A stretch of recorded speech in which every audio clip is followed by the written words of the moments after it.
Nakalabas na sa ospital si Sanya at doon ito nanirahan sa kondo ni Javier. Simula na makalabas ito ay tahimik lang ito. Kahit sariling ina ay hindi nito kinakausap. Lagi lang itong nakatingin sa may bintana at nakatulala. Minsan naman ay naririnig ito ni Javier na umiiyak. Sobrang awa naman si Javier sa kaibigan. Mas nag-aalala din siya sa kalagayan nito dahil hindi na ito gaanong kumakain. Habang ang pamilyang Falcon naman ay sinisisi si Yuan dahil sa sunod-sunod na nangyari. Inatake sa puso si Don Chow dahil sa kanyang mga nalaman. Nasa ospital pa rin ito at under observation. Namumroblema din sila dahil ang kanilang negosyo ay humaharap sa malaking problema. Napapabayaan kasi ito ni Yuan noong lagi siyang naglalasing dahil kay Almira. Bumibisita naman si Monica sa kondo ni Javier upang makita si Sanya. Pero hindi ito lumalabas sa kwarto. Kahit ganun ay panay pa rin ang balik ni Monica dahil sinisisi din ito ang kanyang sarili. Iniisip nito kung sinabi sana niya ng maaga ang mga nalaman ay baka hindi ito nangyari. Hindi ba sinabihan na kitang huwag magpakita sa anak ko? Matigas na sabi ni Nelia nang makita si Monica sa labas ng kondo. Kagagaling lang nito sa ospital. Tinawagan kasi ito ni Javier na puntahan muna si Sanya sa kondo at tingnan kung kumain na ito. Dahil naka-duty ito sa ospital. May nurse namang inutusan si Javier na pumalit sa kanya upang bantayan ang asawa niya. Tita, I just want to talk to Ate Sanya. I want to say sorry. Mahinahong sabi nito. Hindi na mababago ng sorry mo ang ginawa ng kapatid mo. Pinuputol ko na ugnayan namin sa pamilya niyo. Kaya hayaan mo na muna ang aking anak. Patahimikin mo muna kami. I want to say sorry to ate. Pamimilit ni Monica dito. Ayaw mo makinig sa akin? Pues, hinawakan niya si Monica at kinaladkad hanggang sa elevator. Tinulak niya ito. Huwag ka na bumalik dito.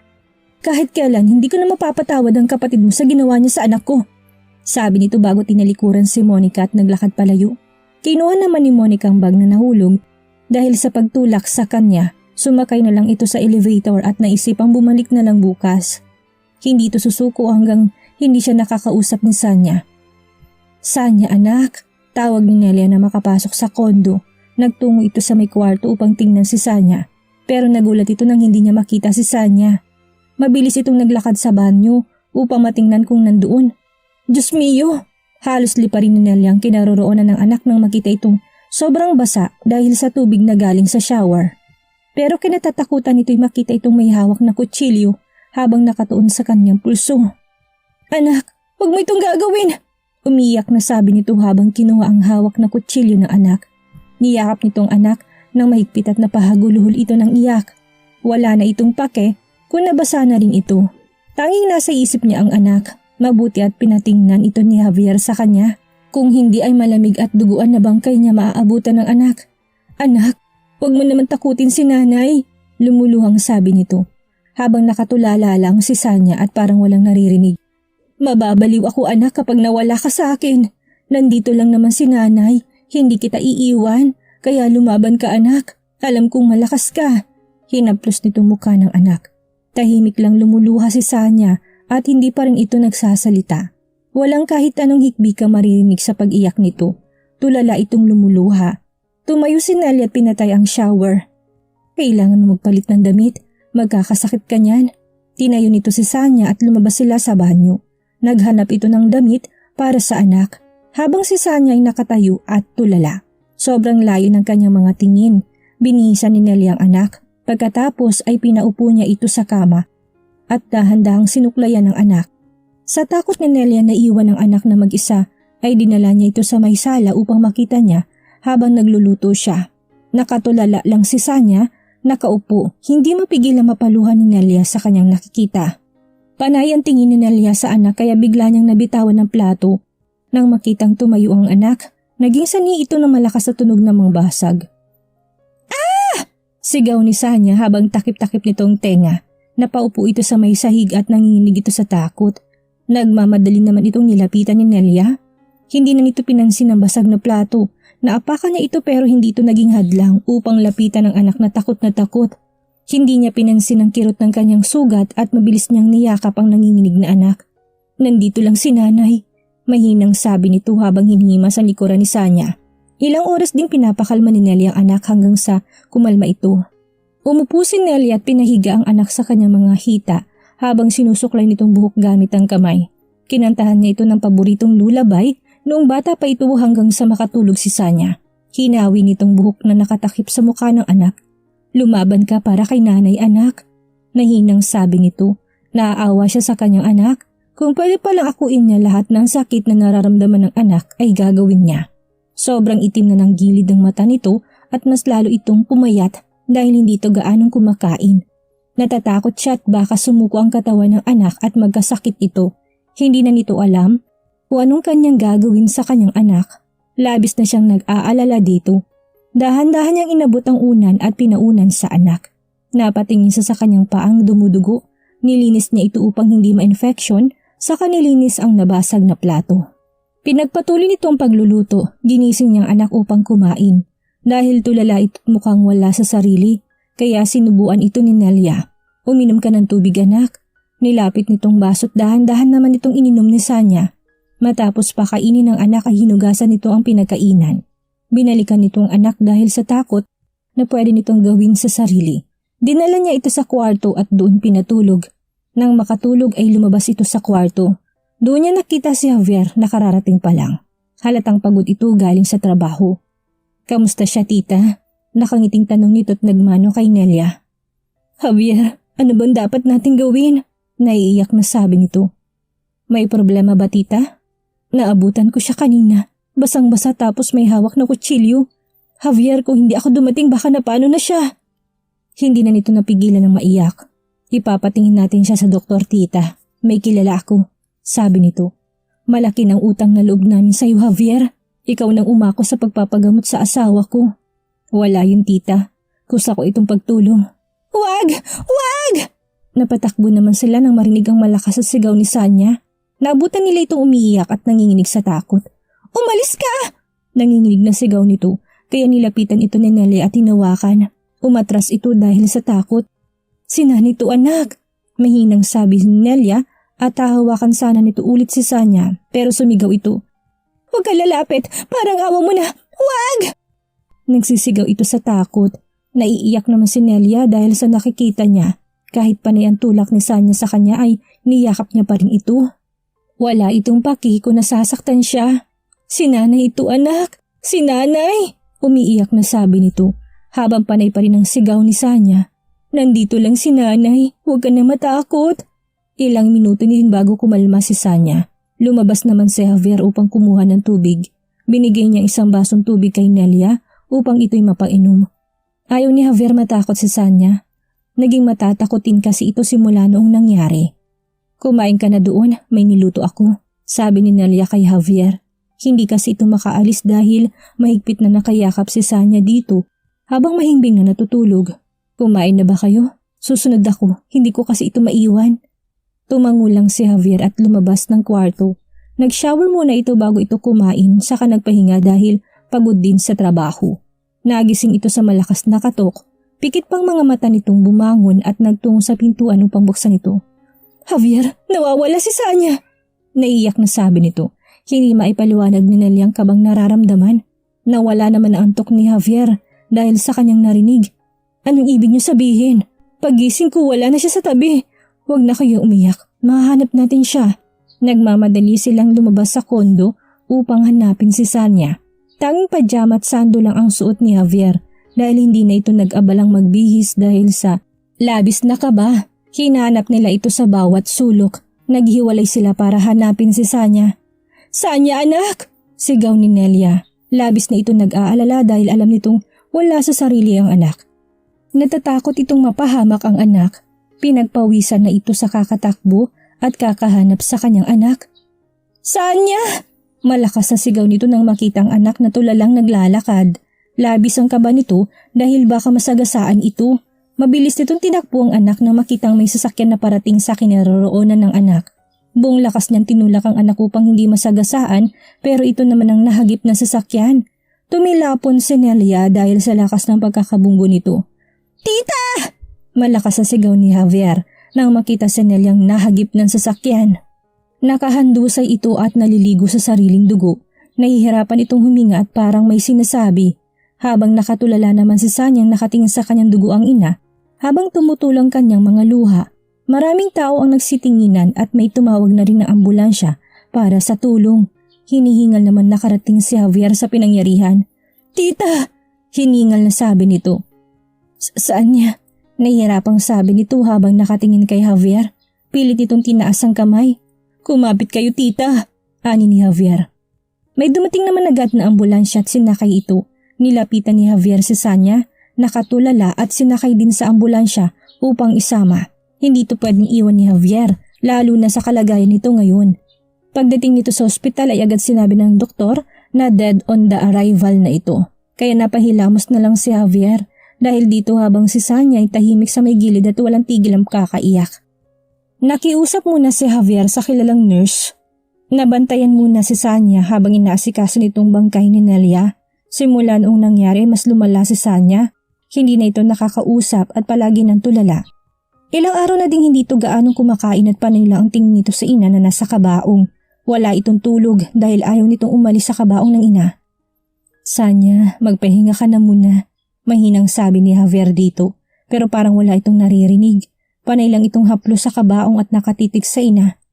"Ako nang bahala sa kanya, Javier," sabi ng tiyahin nito. "Sanya, kumain ka muna. Hindi magugustuhan ng nanay mo yan, pero hindi pa rin ito gumalaw. Hayaan muna natin siguro siya. Huling lamay na ni tita ngayon. Bukas ililibing na ito." Malungkot na sabi nito. Hindi iniwan ni Javier si Sanya na natili ito sa tabi ng dalaga. Balak ng binatay pagkatapos ng libing ng ina nito ay dadalhin niya si Sanya sa Amerika upang doon patingnan. Nandoon ng kanyang stepsister na doktor at bihasa sa larangan ng tulad sa kaso ni Sanya. Nagpaalam na rin ito sa tiyahin ni Sanya at pumayag naman ito. Ito na din ang umako na magbabantay sa ama ni Sanya na nasa ospital. "Are you ready?" Napalingon si Sanya at doon nakitang nakangiting si Javier. Nakasuot ito ng white sweater at eyeglasses na pinaresan ng black jogging pants. "He has such good looks that all girls will drool." "Yeah." Nakangiting sagot ni Sanya at lumapit ito kay Javier. "It's been 4 years, Javier. I am ready to face them. I also miss tatay." "Good. I'm always on your side. Remember that." Inalis nitong ilang hibla ng buhok na nakatakip sa mukha ni Sanya. "I know, Javier. You never leave me when I'm at my worst. Hindi mo ako sinukuan." Biglang naalala ni Sanya mga panahong nawala siya sa kanyang sarili dahil sa pagkawala ng anak at dinanas sa kami ng kanyang asawa. Mas lumala pa ito nang mawala ang kanyang ina. Javier brings her to America at pinatingnan ito sa kapatid na doktor. Then she was diagnosed with an illness called PTSD because of all her traumas in life. She has been undergoing therapy and medication for nearly 2 years. Hindi siya iniwan ni Javier sa panahon na yon kahit ang hirap na nitong intindihin. Javier never leaves him and helps her to start a new life. Tinulungan siya nitong bumangon sa kanyang pagkalugmok kahit sinakripisyo nitong trabaho sa Pilipinas para lang samahan siya habang nagpapagaling. That's what friends are for. Ginulo nitong kanyang buhok kaya hinampas ito ni Sanya sa may braso sabay kurot. "Kaibigan lang ba talaga?" Nakangiting tukso ni Sanya. She knows that Javier looks at her more than a friend. But it gives her time to be totally healed and finish her revenge. "Stop that, Sanya. It's not funny. You hurt my feeling." Wika nito sabay hawak sa kanyang dibdib na parang nasasaktan talaga. Tinawanan lang ito ni Sanya. "Come on, Javier. Go pack your things. Our flight is so early. Remember?" Paalala niya dito sabay talikod dito tumupo sa kama. "Sanya, did you say goodbye to Ate Cheska? Magtatampo yun sa'yo." Pananakot ni Javier dito kaya inabot ni Sanyang unan, sabay bato dito. Napatawa ito dahil tumama talaga ito sa mukha ni Javier kaya nakasimangot ito. "Your love language is really hurting me. Come on, Sanya. Nananakit ka na." Pinulot itong unan. "I love teasing you."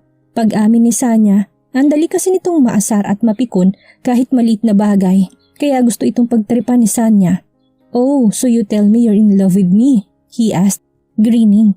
"I don't say that. Just go out in my room and fix your things. And don't worry, I already bid goodbye to Ate Cheska. I owe her a lot." Sad nito at kinuha ang hawak na una ni Javier. Cheska is Javier's stepsister and her doctor. Hindi akalain ni Sanya na yung batang mahilig makihati sa pagkain niya noon ay sobrang yaman na pala.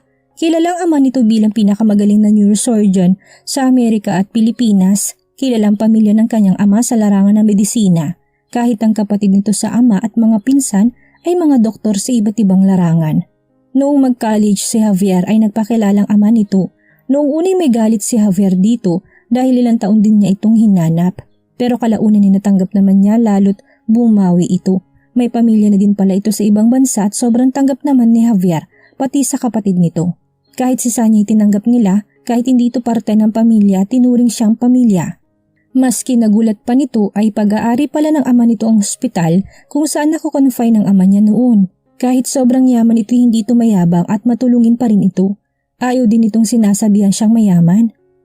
"Can I sleep here?" Javier asked. Tumango lang si Sanya bilang pagsang-ayon. Hindi naman ito bago kay Sanya dahil sa 2 taong ito, ang katabi niya ay nakabantay sa kanya. Kahit may personal nurse siya ay laging nakabantay at nakaalalay pa rin ito sa kanya. Hindi din kasi siya nito hinahayaan noong matulog mag-isa, lalo't binabangungot siya at suicidal history siya. "Thanks, wala kasing gigising sa akin ng maaga, baka maiwan ako sa flight," nakangiting sabi nito.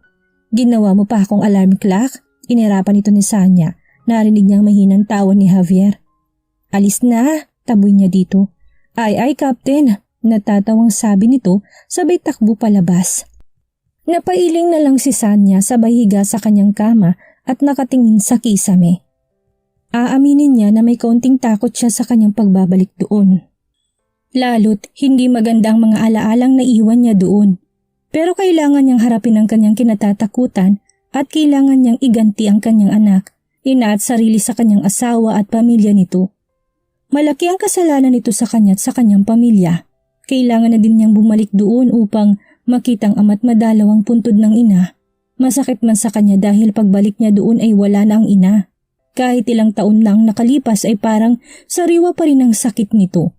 Biglaan ang pagkawala ng kanyang ina at hindi maiwasan ni Sanya sisihin ang kanyang sarili sa mga nangyari. "Shit!" Malutong ng mura nito nang may tumama sa kanyang muka. "Nakatulala ka na naman?" Nakangising sabi ni Javier. "Bakit ka nandito?" Matari na tanong niya dito. "Nagpaalam ako sa iyo kanina na tabi tayong matulog. Ulyanin ka na?" Pinitik nitong noon ni Sanya. "Umalis ka na, nagbago ng isip ko." Hinampas niya ito ng unan pero mabilis itong nakailag kaya tinawanan nito si Sanya. Walang bawian. Sumalampak ito sa kama kaya napasimangot na lang si Sanya. Kinuha nitong unan na hawak ni Sanya saka itong inunan. "Ano iniisip mo?" "Ha?" Napatingin si Sanya dito. "Ang lalim ng iniisip mo kanina. Sa sobrang lalim malulunod na ako. Sasagipin mo kaya ako?" Umikot ito at humarap kay Sanya. "Natatakot ka ba? Gusto mo hindi muna tayo umuwi? Si Tito na lang papupuntahin dito?" Seryosong sabi nito. Nginitaan lang ito ni Sanya sabay pingot sa ilong nito kaya napabangon ito sa kama. Tawang-tawa naman si Sanya dahil namumulang ilong nito. "Sanya, naging sadista ka na." Nakasimangot na reklamo nito. Habang hindi pa rin tumitigil sa kakatawa si Sanya, sabay turo kay Javier. Tiningnan ito ng masama ni Javier kaya mabilis tinakpan itong bibig upang mapigilan ang sariling tumawa. Humiga ulit si Javier at binalot ang katawan ng kumot. "Uy, sorry na." Kinalabit ito ni Sanya pero hindi pa rin ito pinansin ni Javier. Tinanggal nitong kumot na nakatakip sa muka. "Sorry na," malambing na sabi nito. "Matutulog na ako," malamig na sabi nito. Ay, nagtampo. "Sorry na kasi. Sige ka, sa sahig ako matutulog." Pananakot nito kay Javier at napangiti naman si Sanya nang epektibo ito kaagad. Kilalang kilala na niya ito. "Sabi ko na nga ba hindi mo ako matitiis?" Nakangising sabi ni Sanya. "Hindi ka talaga titigil." "Titigil na po." Tinas nitong kamay bilang pagsuko. "Pero seryoso Javier, huwag ka na mag-alala. Dapat last year pa tayo bumalik doon. Pero parang ikaw pa yatang takot sa ating dalawa at pinakancel mong flight natin." Humiga si Sanya at humarap kay Javier kaya magkaharap na sila. Ninitaan niya ito. "Matagal ko tong hinintay, Javier. Kailangan ko rin siyang harapin kung hindi habang buhay kong dadali ng apelyido niya. Wala ka bang balak palitan to?" Panunod yun ito kaya tinalikuran ito ni Javier dahil magsisimula na naman itong mangpikon. "Itulog mo na yan. Madami yatang chocolate na nakain mo ngayon, ang dami mong energy." Magtatakip na sana ito ng kumot pero pinigilan ni Sanya. "Ito naman parang buntis. Ang bilis maasar. I'm tired, I want to sleep. Pinikit itong mata, napangiti na lang si Sanya dahil kilalang kilala niya ito. Madali kasi itong mapikon. Hindi na lang ito kinulit ni Sanya, baka hanggang sa airport ay hindi siya nito pansinin. Pinatay na nito ang lampshade. Saka pinikit ang mata.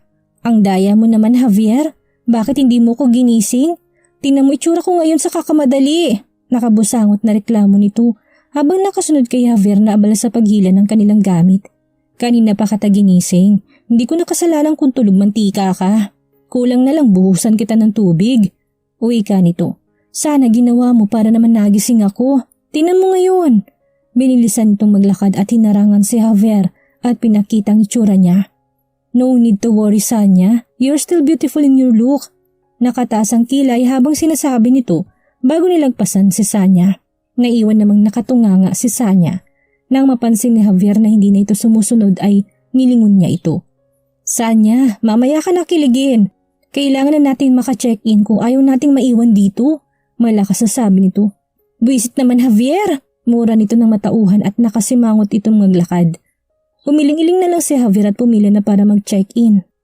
Matapos mag-check-in ay naupo muna sila habang hinihintay ang kanilang flight. Nang tinawag na sila para sumakay sa plane ay tumayo sila. Sinalubong naman sila na nakangiting flight attendant. Magkatabi lang sila ni Javier kaya nakangiti si Sanya dahil hindi siya mabuboard buong biyahe lalo't sobrang haba ng flight nila. Welcome back, Sanya. Mapait na sabi nito nang nasa NAIA na sila. Bigla na namang bumalik ang mapait na alaala niya noon. Napalingon siya nang may tumapik sa kanya at nakita niya si Javier na may pag-aalala sa mukha nito. I'm always here.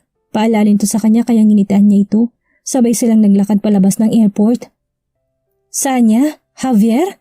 Sabay silang napatingin sa direksyon na pinanggalingan ng boses. Napatakbo naman si Sanya nang makita niya kung sino ito.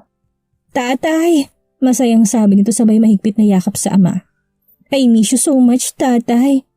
O tama na, papatayin mo yata ako. Hindi na ako makahinga. Natatawang sabi nito kaya agad na kumala sa pagkakayakap si Sanya. Sorry tay, namiss lang kita. Itong anak ko talaga, mas lalo kayatang gumanda. Hiyang na hiyang ka sa Amerika ha? Biro ng kanyang ama. Matagal na akong maganda, mayabang na sabi nito. Ano bang pinakain mo sa anak ko, Javier, at parang signal number 5 ang kayabangan nito? Natawa naman si Javier sa sinabi nito habang si Sanya agad na nakasimangot. Tatay naman? Tama na yan at umuwi na tayo. Alam kong pagod kayo sa biyahe.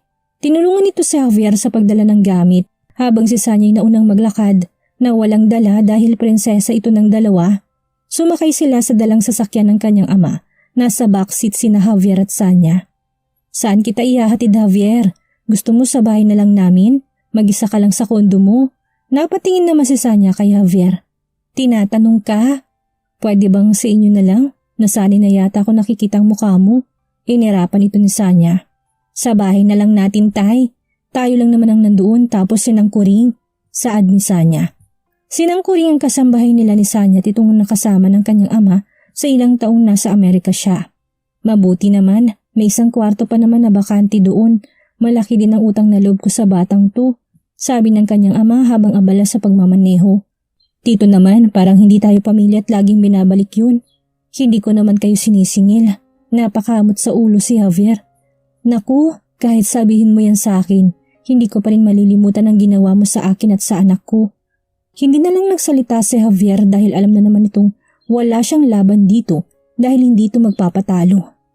Pagdating nila sa bahay ni Sanya ay agad silang sinalubong ng kasambahay nito. Napangiti naman si Sanyang makita sinangkuring. Tanging sa video call lang niya ito nakikita. Welcome home, ma'am. Nakangiting bati nito. Welcome home din, sir. Tiningnan nito si Javier. Hinatid ni ng kuring si Sanya sa kwarto nito habang ang ama naman ni Sanyang naghatid sa kwarto ni Javier. Napailing na lang si Sanya dahil parang ang tuning na anak nito si Javier. Pero hindi niya masisisi ang ama dahil malapit na ito kay Javier. Napatingin siya sa kanyang kwarto. Hindi man itong kanyang kwarto noon dahil bumili sila ng bagong bahay para sa bagong simula ng kanilang buhay. Napatingin siya sa isang larawan kung saan nandoon ang ina. Nilapitan niya ito sabay hawak sa larawan. I miss you, nanay. Mahinang sabi nito. You miss her? Napalingon naman siya sa kanyang likuran at nakita ang ama. I miss your nanay din. Masakit man isipin dahil hindi ko man lang siya nakita kahit sa kahuli-hulihang araw niya. Kung maaga lang sana ako nagising, malungkot na sabi ng kanyang ama. It's all my fault, tatay. Kung hindi lang sana ako umalis sa kondo ni Javier, hindi mawawala si nanay. Hindi mapigilan ni Sanyang maiyak sa tuwing naisip niya ito. Lagi niyang sinisisi ang sarili sa nangyari. Hindi anak, wala ka naman sa sarili mo noon. Walang ibang sisisihin ito kung hindi ang Falco na yun. Mahimigan ng puot at galit sa boses ng ama. Gaganti ako, tay. Hindi ako titigil hanggang hindi sila bumabagsak. Seryosong sabi ni Sanya habang mahigpit ang pagkakahawak sa larawan. Huwag mong gawin yung iniisip mo, Sanya. Hindi ko yan gusto. Babala ng kanyang ama. Ilang taon ko itong hinintay, tay. I will make them pay after all they did in our family. Hindi lang sa akin o kay nanay, pati na rin sa anak ko at kay lolo. Nagpupuyos ito sa galit na bumalik sa kanyang isipan ang ginawa nito sa kanya. Pero, nakaplano na lahat, tay. Bukas haharapin ko na sila.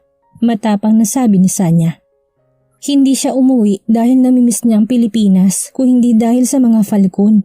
Noong gumaling siya ay wala siyang ibang iniisip kung hindi ang magiganti. Sanya anak. Tay, matutulog muna ako. Pagod ako sa flight namin. Pagdadahilan ni Sanya, alam naman kasi nitong tutulang ama sa kanyang plano. Natatakot itong bumalik ang kanyang sakit noon. Hindi naman niya ito masisisi, pero hindi siya matatahimik at magiging masaya kung hindi niya ito nagawa. Sige, magpahinga ka na muna. Lumabas na ang kanyang ama, napabuntong hininga ito sabay pasok sa banyo upang mag-shower. Matapos ay pinatuyo niya ang kanyang buhok, saka nahiga sa kama. Samantala, ngayon ang pinakahihintay na board meeting ni Yuan. After how many years ay mas napalago niya ang kanilang kumpanya kahit dumaan pa ito sa malaking problema. Naisalba niya ito kaya tuluyan na itong binigay ng kanyang lolo at ama sa kanya. Our one shareholder is not yet here, sabi ng isang matandang lalaki. Napatingin si Yuan sa bakanting upuan. I hate it when someone is late to an important meeting. Inis na sabi ni Yuan. Call. Hindi matapos ang sasabihin nito nang biglang bumukas ang pinto at pumasok ang isang babaeng nakasuot ng mamahalin na damit at may suot na alahas. She looked so elegant and fierce in her red dress. Sorry, I am late? Nakangiting sabi nito. Nasa kanyang lahat ng atensyon habang nakatulala naman si Yuan sa kanyang nakita. After 40 years ay nakita niya ulit ang kanyang asawa. Anong mangyayari ngayong muling nagbalik si Sanya para sa kanyang paghihiganti? Anong gagawin ni Yuan ngayong muli niya nakita ang asawa? Maranasan kaya niya lahat ng sakit na pinaranas niya kay Sanya? Yan ang ating aalamin sa susunod nating kabanata.